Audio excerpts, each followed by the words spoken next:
Rumi is on the bestseller lists in America. Even Hollywood stars and famous musicians follow Rumi. However, there is something they don't know. He was much more than just a poet. Today, we will enter his mystical, metaphysical world, feel him deeply, and try to experience his love. A pure love. Even many centuries later, you will feel the love of Rumi and Shams in your heart. But to do so, you must learn their secrets. What were the secrets that moved Rumi to his core, making him more than just a wise man? What did Shams change in Rumi that transformed him into a universally beloved figure, even today? When you learn this secret, your emotions will fill your heart. However, Rumi's admiration for Shams would not please some people, leading to a plot for murder. Was there truly a murder behind Shams's sudden disappearance? Or is there a deeper secret hidden? Are you ready to discover the hidden secrets in this legendary story?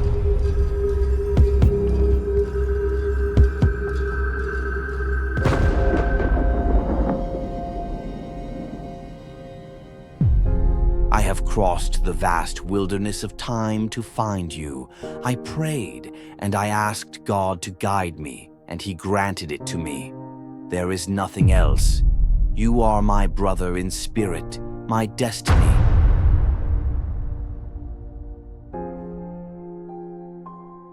These were the words that Shams would whisper to Rumi. But let's go back to just before this magical encounter. The year was 1246. Shams of Tabriz had been searching endlessly, but still hadn't found what he was looking for. Yet, he continued his search. Finally, in a dream, he was told to go to Anatolia. With a sense that he would find what he sought, he arrived in Konya.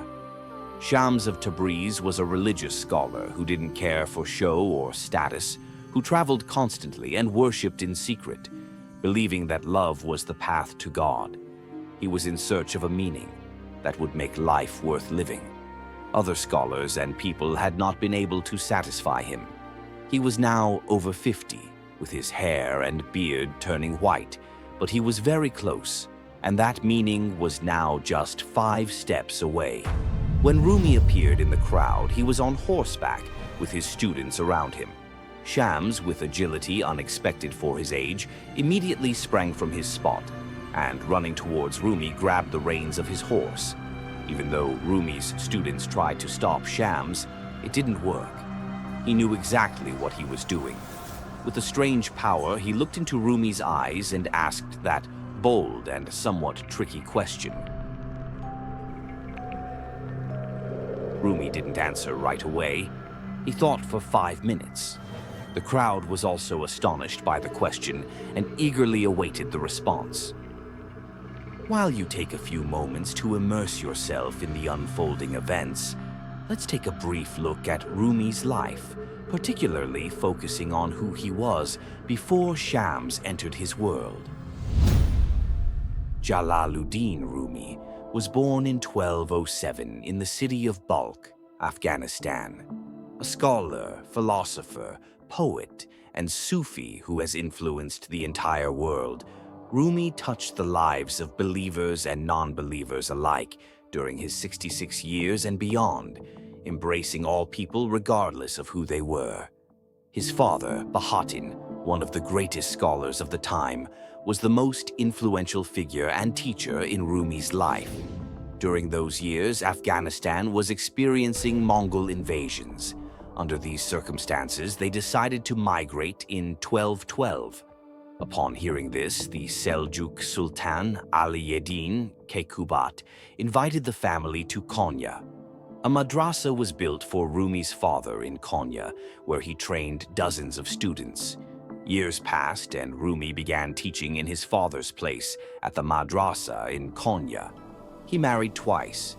His first wife, Gever, bore him 2 sons. Now we return to that mysterious and intriguing encounter. While Rumi was walking with his students in Konya, he encountered this interesting person dressed entirely in black, someone he had never seen before. No one, including Rumi himself, knew that his life would change completely that day. Shams of Tabriz was in Konya, and he stood before Rumi and asked his first question. Here is that question from Shams's lips. O Rumi, who is greater, our Prophet Muhammad, or the Sufi master Bayazid Bastami? If you say Muhammad, then why, when he was passing away, did he say, "My Lord, I could not worship you as you deserve," whereas Bayazid Bastami said, "Am I not free of all shortcomings? Am I not great now?" Rumi fell silent in the face of this question and began to think. Everyone around was all ears, waiting for the answer. In the usually noisy bazaar, there was now complete silence. It took Rumi about 5 minutes to respond.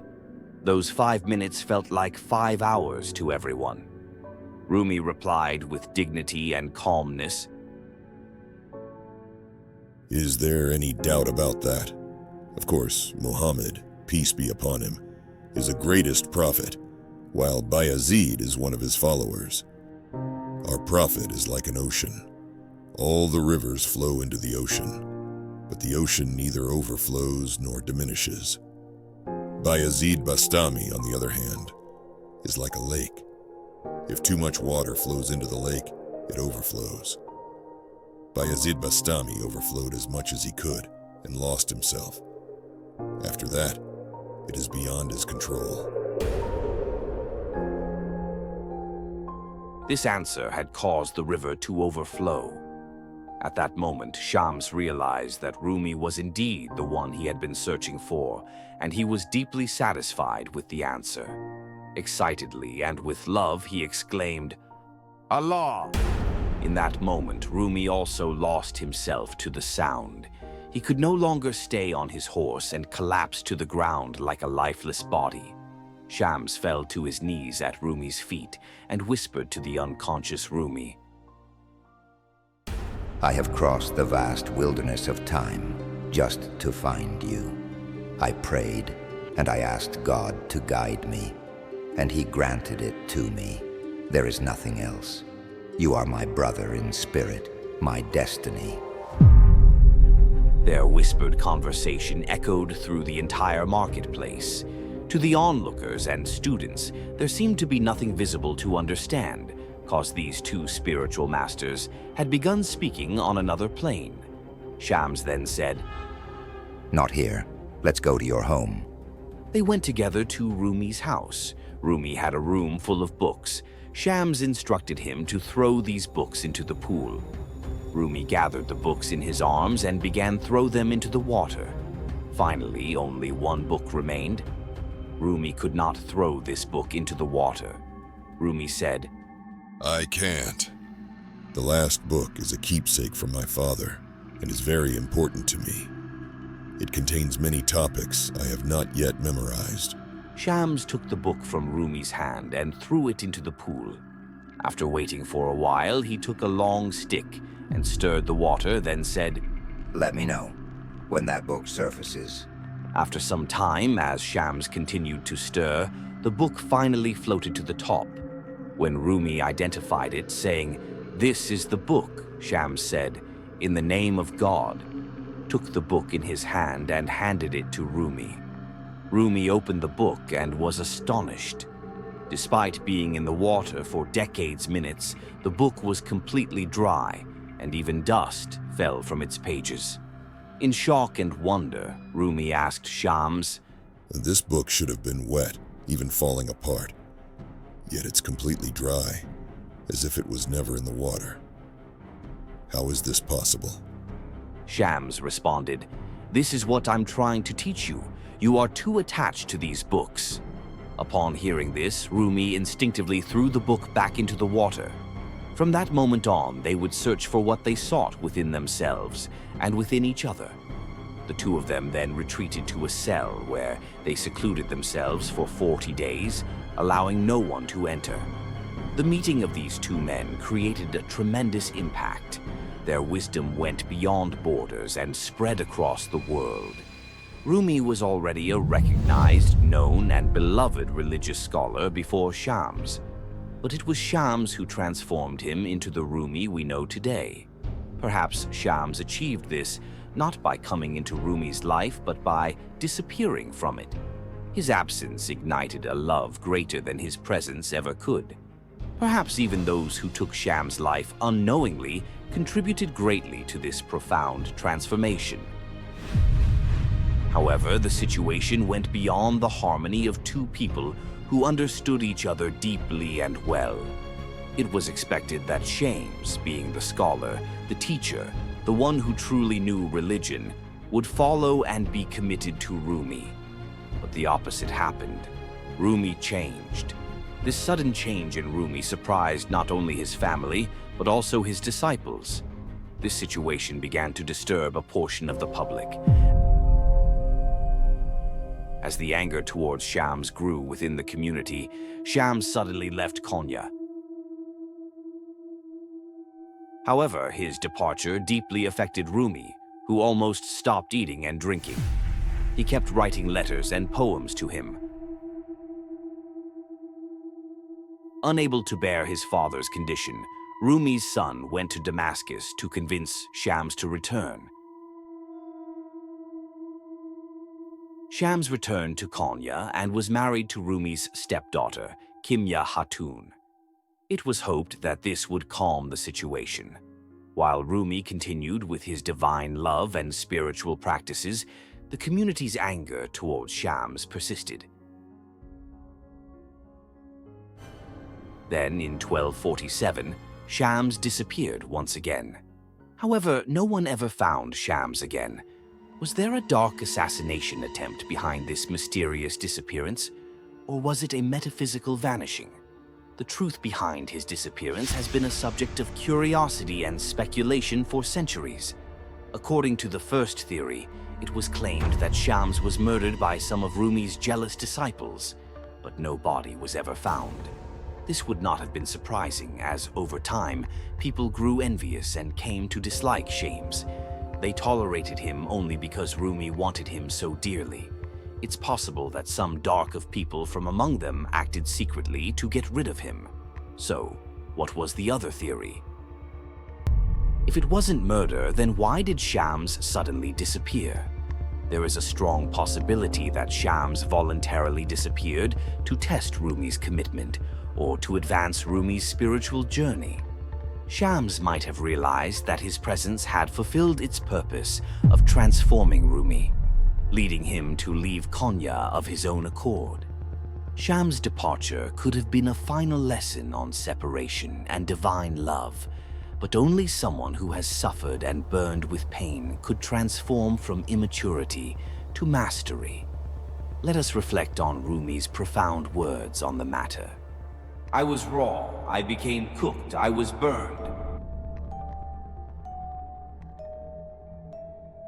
Shams' mysterious disappearance was not just the disappearance of a man, but perhaps the transition of a soul to another dimension. This secret continues to live on in Rumi's poetry and teachings. The veil of mystery that Shams left behind have been what led Rumi to transform into a universal sage. Shams had taught Rumi that knowledge alone was incomplete. The secret behind him throwing Rumi's books into the water without causing any damage was this. He wanted Rumi to focus not on the material, but on the spiritual. He passed on to Rumi his metaphysical abilities and divine love, taking him on a journey through the realms. Thus, Rumi was not locked in this world. With Shams, he explored the realms of meaning, experiencing God much more deeply. Not just learning, but feeling it deeply. This was something no one else could give Rumi, and that is why he held Shams in such high respect and lived with a deep sense of gratitude. The fact that he couldn't even find Shams' body caused him immense sorrow, and he burned with longing. The truth is, this was the fate of the path. Only by losing could one truly gain. Indeed, this longing and divine love transformed Rumi from a great scholar into a universal lover of love. It is no coincidence that Rumi's books remain on the bestseller lists in the West today. Rumi, who lived hundreds of years ago, has even fascinated Hollywood stars today. However, even today, this divine love and friendship between Rumi and Shams is often misunderstood. Materialistic people who reduce everything to sexuality and appearances may misinterpret the relationship between two people who found God and his love through conversation, understanding, and mysterious divine journeys, just as the fanatics who wanted to kill Shams did. They were friends, and of course, people of the same gender can fall into a great love and become close friends of God. Now, let us return to the heartbroken and deeply sorrowful lover, the Sufi Rumi. Rumi was so convinced that his friend was not dead that he went to Damascus 4 times in 2 years to find him. He had opened a door with Shams' love. Until his death in 1273, Rumi continued to spin in the whirling dervish dance, like moths circling a flame, and kept writing poetry. When people, even if lying, claimed to bring news of Shams, Rumi would reward them with great gifts. One day, someone close to Rumi warned him, saying, "This person lied to you, yet you gave him your coat. Didn't you realize he was lying?" Rumi replied, "I knew it was a lie. That's why I gave him my coat. If it were true, I would have given my life." Love can only be expressed so much with words. Let us try to feel it too. Through his friend, Rumi had found God, discovered and reached divine secrets. Was his friend killed by those closest to him, or had he just left? Rumi poured his sorrow and pain into his love poems. Now, the whole world reads those poems endlessly.